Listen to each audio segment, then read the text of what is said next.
Okay, so we've gotten into the database with Azure Data Studio. Let's see if we can start building some queries.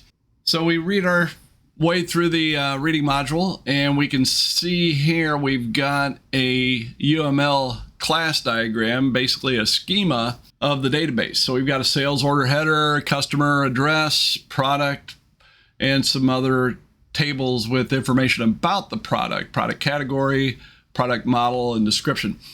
Now you can see we've got three many-to-many associations in this UML diagram. Each of these, as you may recall, requires a linking table.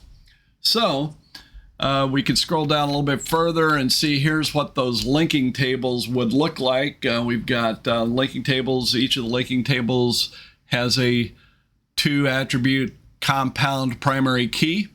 So there we can refer to the various tables we'll be dealing with and the fields or attributes that we'll have available in each table. All right, so now let's see if we can go ahead and get started. We'll just start off with a basic select statement. So I'm going to bring up Azure Data Studio.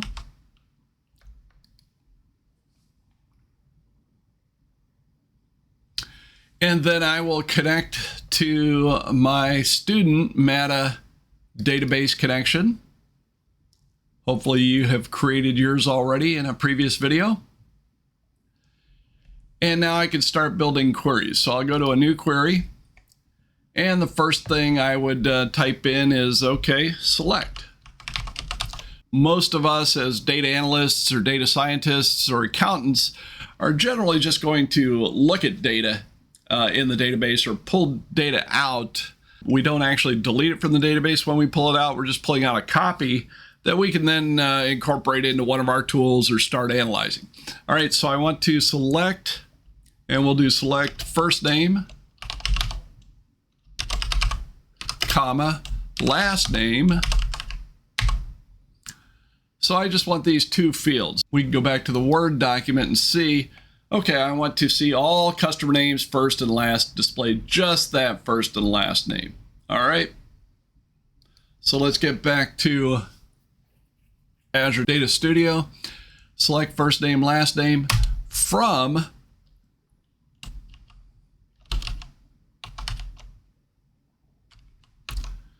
and then I can actually expand this to take a look at what tables I have available. And I want to select these from this customer table. So you can see it's called sales LT underscore customer. All right.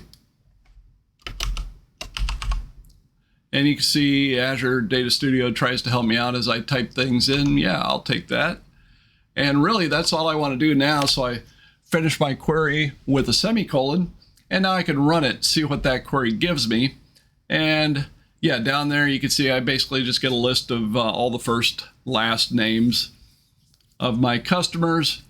So I have built a basic query just to take a look at what I have with regard to customers.